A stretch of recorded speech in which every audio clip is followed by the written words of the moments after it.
안녕하세요. 여러분, 오늘 제가 여러분께 드릴 이야기는 여러분의 삶을 바꿀 수 있는 중요한 교훈이 담겨 있습니다. 여러분, 혹시 하루하루 반복되는 일상 속에서 불안감과 초조함을 느끼고 계신가요? 저도 그랬습니다. 안정된 직장, 매달 들어오는 월급, 하지만 그 안에는 항상 불확실함이 가득했죠. 오늘 제가 겪었던 이야기와 그 과정을 통해 여러분도 변화의 주인공이 될 수 있음을 알려드리고 싶습니다. 이 영상이 여러분에게 도움이 되었다면 좋아요 버튼을 눌러주시고 더 많은 이야기를 나누고 싶으시다면 구독해주시면 정말 감사하겠습니다. 그럼 이제 시작해볼까요? 나는 박준혁이다. 남들이 보기엔 번듯한 대기업 과장이지만 실상은 벼랑 끝에 매달린 위태로운 가장일 뿐이다. 겉으로는 웃고 있지만 속은 텅 비어버린 풍선처럼 불안하기만 하다. 내 인생은 늘 그랬다. 남들보다 조금 더 빨리, 조금 더 높이 올라가려고 발버둥 쳤다. 명문대 졸업, 대기업 입사, 남들이 부러워하는 아파트까지. 쉼없이 달려왔지만 돌아보니 빚더미 위에 세운 모래성일 뿐이었다. 결정적인 건 주식 투자 실패였다. 은퇴 후를 대비한다며 시작했지만 묻지마 투자에 눈이 멀어 깡통을 차버렸다. 아내 몰래 손뗀 퇴직금과 대출까지 순식간에 수억 원이 사라졌다. 그때부터 악몽이 시작됐다.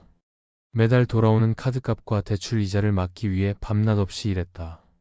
주말에도 쉬지 못하고 투잡을 뛰었지만 빚은 눈덩이처럼 불어났다. 아내에게 이 사실을 숨기는 것조차 버거웠다. 죄책감과 불안감에 잠 못 이루는 날들이 이어졌다. 어느 날 아내가 조심스럽게 말을 꺼냈다. 준혁 씨, 요즘 힘든 일 있어요? 얼굴이 너무 안 좋아 보여요. 나는 애써 웃으며 대답했다. 별일 아니야.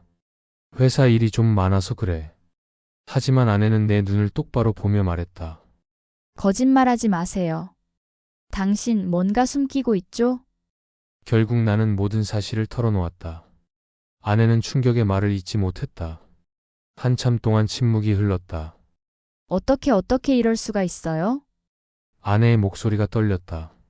나는 고개를 숙인 채 아무 말도 할 수 없었다. 그저 죄송하다는 말만 되풀이했다.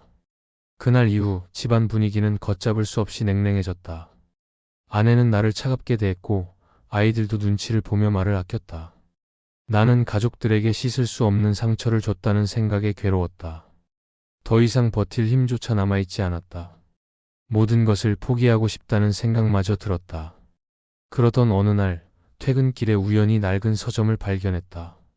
왠지 모르게 이끌려 안으로 들어갔다.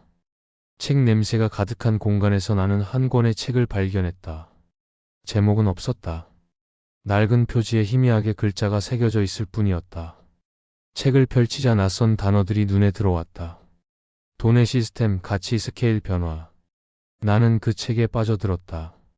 돈에 대한 새로운 시각, 경제적 자유를 얻는 방법, 변화에 적응하는 자세 등 내가 그동안 놓치고 살았던 것들이 담겨 있었다. 특히 네 가지 질문은 내 머리를 망치로 치는 듯한 충격을 줬다. 나에게 필요한 돈은 얼마인가? 나는 어떤 가치를 제공할 수 있는가? 어떤 일로 더 많은 돈을 벌 수 있는가? 직업과 급여는 시간이 지나면서 어떻게 변화하는가? 나는 그 질문에 답하기 위해 밤새도록 고민했다. 그리고 마침내 내가 무엇을 해야 하는지 깨달았다. 나는 오랫동안 잊고 지냈던 나의 재능을 떠올렸다. 대학 시절 나는 글쓰기에 재능이 있었다. 각종 공모전에서 상을 휩쓸었고 졸업 후에는 기자 생활을 잠시 하기도 했다. 하지만 돈을 쫓아 살면서 글쓰기는 어느새 잊혀진 꿈이 되어 있었다. 나는 다시 글을 쓰기로 결심했다. 퇴근 후 시간을 쪼개어 블로그에 글을 올리기 시작했다. 처음에는 조회수도 거의 없었지만 포기하지 않고 꾸준히 글을 썼다. 내가 겪었던 실패와 좌절, 그리고 다시 일어서기 위한 노력들을 진솔하게 담아냈다. 놀랍게도 내 글에 공감하는 사람들이 점점 늘어났다. 댓글과 쪽지로 응원과 격려를 보내주는 사람들이 생겨났다. 나는 그들의 반응에 힘을 얻어 더욱 열심히 글을 썼다. 그러던 어느 날 한 출판사에서 연락이 왔다. 내 블로그 글을 보고 책을 내고 싶다는 제안이었다. 나는 망설임 없이 그 제안을 받아들였다. 몇 달 후 내 이름으로 된 책이 세상에 나왔다. 책은 예상외로 큰 인기를 얻었고 나는 베스트셀러 작가가 되었다. 강연 요청도 쇄도했고 방송 출연 기회도 생겼다. 나는 책 인쇄와 강연료로 빚을 갚아나갔다. 그리고 얼마 지나지 않아 빚더미에서 완전히 벗어날 수 있었다. 경제적인 어려움이 해결되자 집안 분위기도 서서히 바뀌기 시작했다. 아내는 다시 나를 믿고 지지해줬고 아이들도 밝은 웃음을 되찾았다.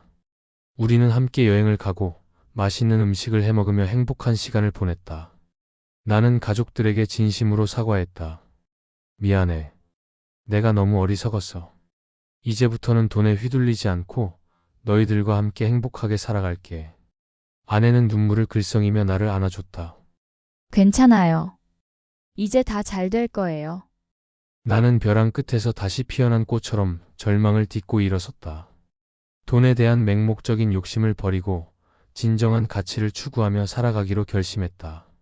나는 이제 안다. 돈은 삶의 목적이 아니라 수단일 뿐이라는 것을.